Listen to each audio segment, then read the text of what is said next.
everybody. My name is Jackie Dixon, and I run a company called VLX, and I'm a Christian women's coach and mentor, and I have courses online. My goal is to help Christian women become what I call the biblical bombshell, which is a woman who is healthy, holy, and hot because she's on fire for God in every area of her life. So as promised, it's a little later than usual today because we're running around showing baby all the family members. So we've been visiting grandparents and girlfriends. But I wanted to talk about the blog post that I just put out last Wednesday. It's a republish of one of my most popular series, When I Went Back to Nice, is what I call it. And this is about when I went to Nice in college and gained a ton of weight. Nice, France, the south of France, absolutely gorgeous. And I was just not prepared at all. So that's what we talked about last week, how preparing for travel, preparing to be able to care for your body well in all kinds of different situations is the key to being able to just not have a meltdown, essentially, not have just a lot of stress when you don't have to. So knowing what your body needs in general and knowing how to replicate that, or at least get as close as you can in lots of different situations and cultures. So absolutely critical. But this week, I want to talk about my diet fantasies. And what I mean by that, if you read this week's blog post that I sent out on Wednesday, is the ideas of this kind of ideal lifestyle that I thought I would be able to live by, but it wasn't what my body needed.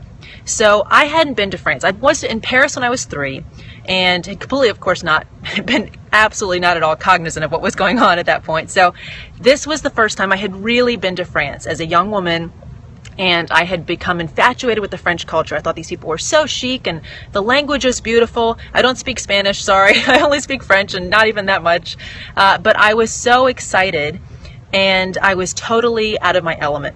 And so I thought that I could be officially French. And I thought, I'm going to do it like they do it. I'm going to, eat the little French breakfast that's so chic and so light. And I'm going to walk everywhere, and it's just going to be fabulous.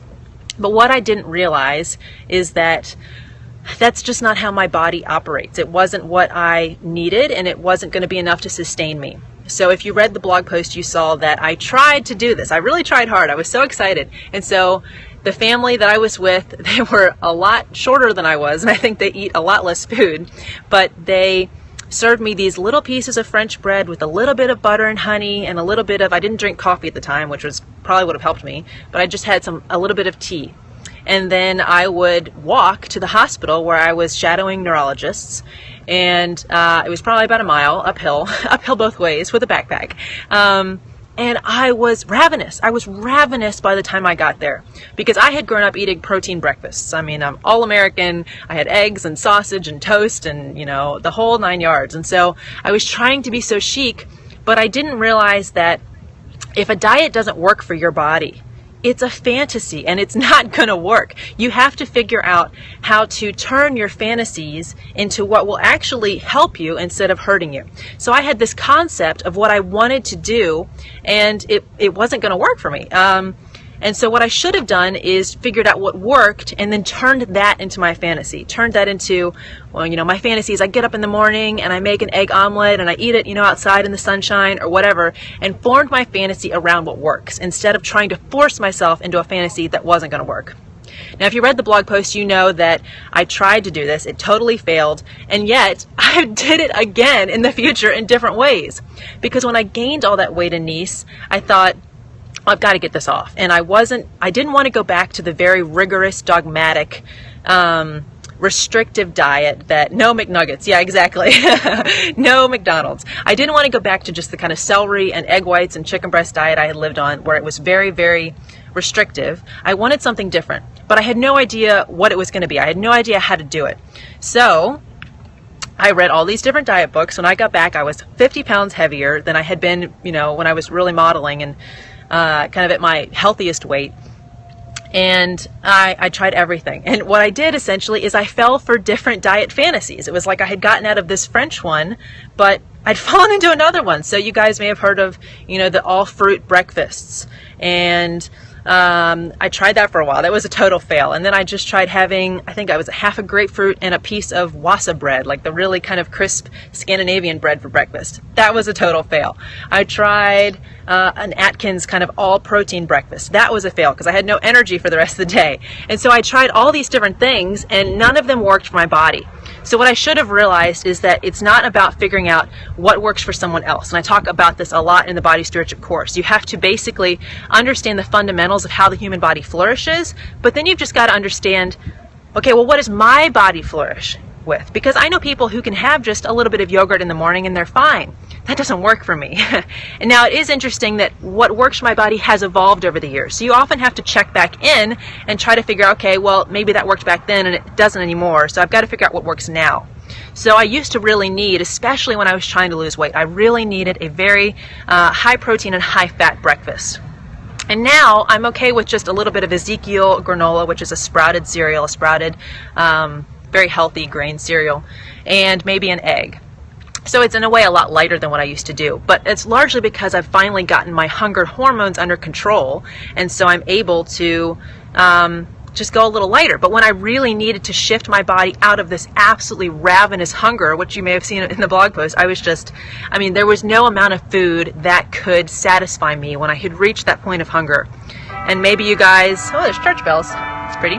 Maybe you guys have been there too when you've had a really long, hard day at work and you get home and it's like, you know, you make yourself dinner and it's just not enough. So you go for a bag of chips and then you go for an ice cream and then you could just keep going because it's like your body's this black pit, this empty black hole. And no matter what you throw in it, it just doesn't seem like enough. That's how I was. And so when I needed to shift my hormones back out of that insatiable, ravenous hunger, I had to have a lot more proteins and fats. And now I really don't because I've trained my body to kind of be able to balance its hormones. After going through that phase, it now balances itself a lot better. So, but I fell for so many diet fantasies. I did the all-fruit breakfast. I did the very light breakfast. And I'll tell you what it does. How long does it take to switch? That's a very good question. I will say it depends on how consistent you can be, which really comes down to what your current lifestyle is. So at the time I was a student, and I was getting 3 degrees at once, so it was very overwhelming. But I was able to get enough sleep usually, and so if you can combine other elements that really help to shift to a healthy lifestyle, like getting enough sleep, like exercising when you need to, then it goes a lot faster. And I would say you could do this in probably, I mean, it happens pretty fast. I would say in 2 to 3 months, you can get your body to shift its hormones and really be used to a new way of living.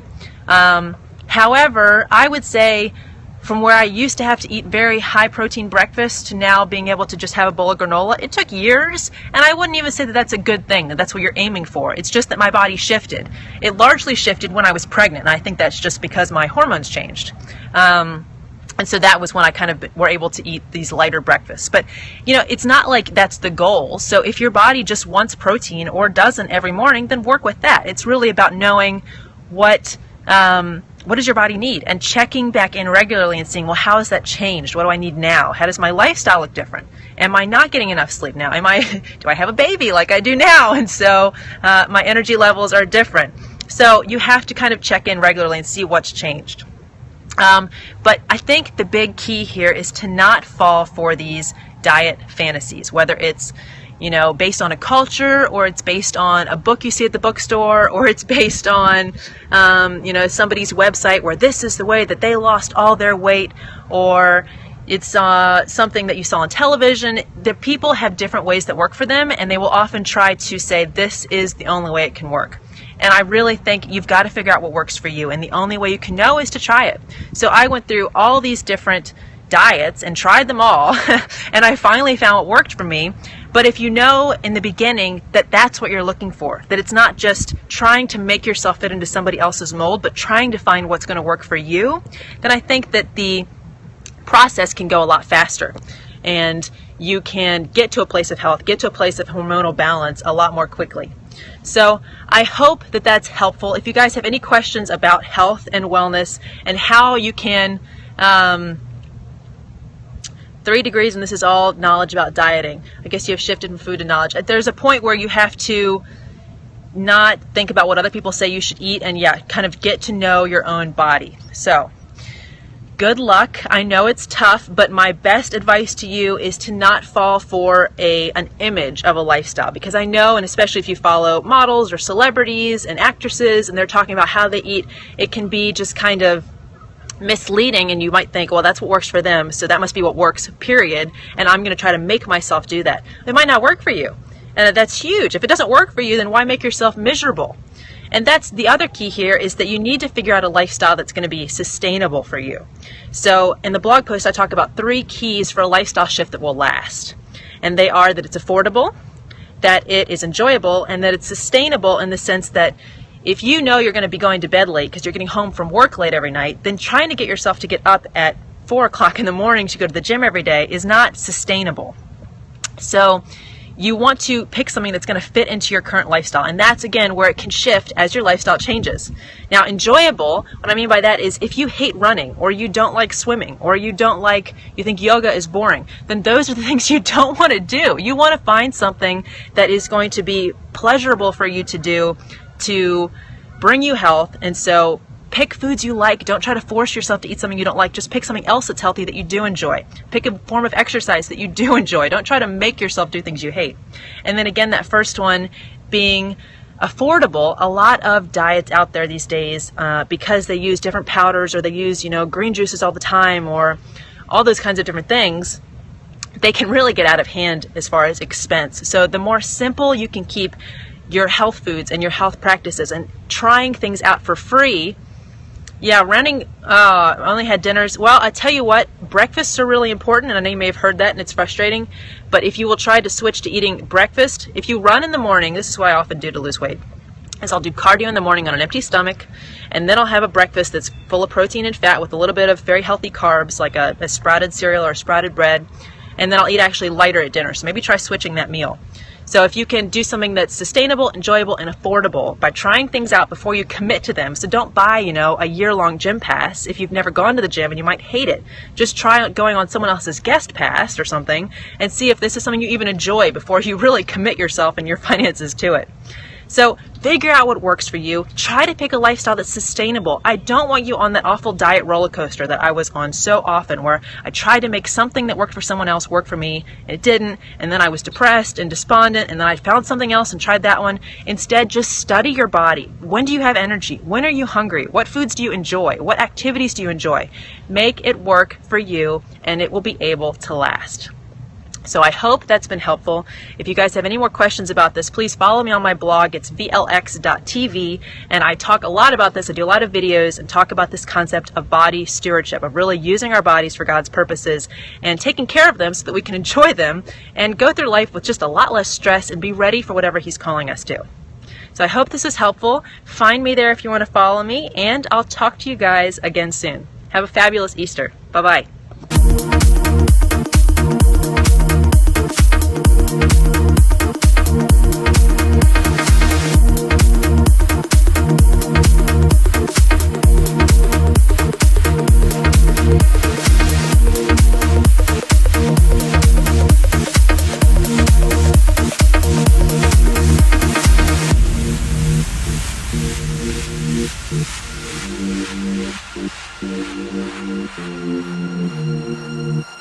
Thank